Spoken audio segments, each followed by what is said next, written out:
woman in Bayonne is on a mission to honor fallen military and first responders each step of her day. News 12 New Jersey's John Bathke brings us her story. From her home in Bayonne, running along the city sidewalks. Good morning. Into Jersey City. All the way to Hoboken, each step of Deb Green's journey, running with the American flag in hand, has a purpose. They just want people to remember. They just want people to know who their loved one was. Green is doing this to call attention to fallen military and first responders, like the son of one man she met along her 7-mile route. And I come to find out his son was killed in Afghanistan in the Marine Corps, and that's why I do it, because I would have never known that. I would have never been able to honor his son by name. Green's own family has a long history of military service. Her husband and son are active duty. Her father served in Desert Storm. Did you ever imagine that you would be able to run miles a day? No. A few years back? No, absolutely not. Running, it turns out, is important to her for another reason. I was actually quite heavy. I was over 300 pounds, so I couldn't run. Now she is 170 pounds lighter, working as a fitness trainer and active in the group Honor and Remember, which recognizes fallen service members. That's Kyle right there. He is why you do this. Yeah, absolutely. Families she has met along the way often give her photos of the loved ones they've lost. She's come to know them by their first names, all of those who have made the ultimate sacrifice. Looking into the eyes of those Gold Star moms, it definitely puts into perspective how fortunate we are and how grateful we should be to those families. John Bathke, News 12, New Jersey.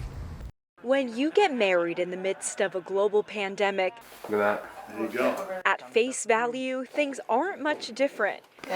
Yeah. Except the face coverings worn by the guests and the bride and groom when greeting said guests. And the walk down the aisle is a walk on the sidewalk along a parking lot. The venue isn't a fancy hall or church. It's the groom's parents' Morristown condominium complex. And the entire wedding is broadcasted on Zoom for dozens of family and friends around the world. But at the wedding of Catherine Flores and Jeff Rolsing, it's a wonderful moment. Despite the uncertainty in the world around us, All the work you put into it and everything else, and then we're introduced to the coronavirus. all the familiar and timeless wedding traditions were present. The vows, I'm excited for the chance to grow together. the rings exchange, They do. the traditional kiss, You may kiss your bride. and lots of love. Raise your glass. Cheers to Jeff and Kat. Many years of happiness. The couple met at Liberty College in Virginia in 2016. The bride, who had been living in Virginia, and the groom, who lives in New Jersey, were getting tired of doing long distance and didn't want to delay the wedding. How does this compare to what you guys originally had in mind?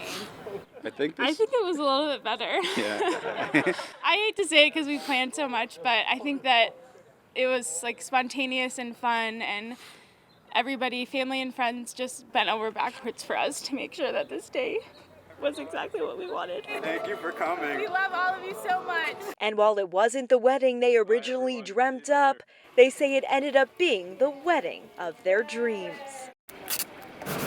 From the decorations to the parade to Jaden's biggest surprise of the day, his new Hitch RV camper, it all meant one thing, a showcase of caring for the 15-year-old who has barely stepped outside in months. What do you plan doing with this camper? Sleepy, crazy, and exciting. I'm kind of shocked and nervous. Can't believe this many people showed up. With mom Ashley and dad Jeffrey by his side, Jaden took it all in. Today he's not a kidney recipient, he's just Jaden. Even the masks couldn't block Jaden's beaming smile. It's a big load of pressure coming off. Jaden loves to travel. That's one of his big things. He's probably been to more countries than I've been.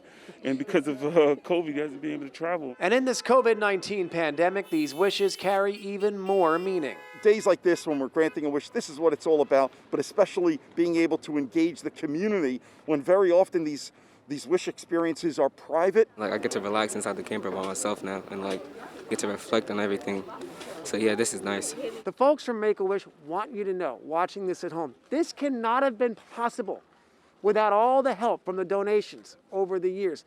They rely on private and public donations to make wishes like Jaden's come true.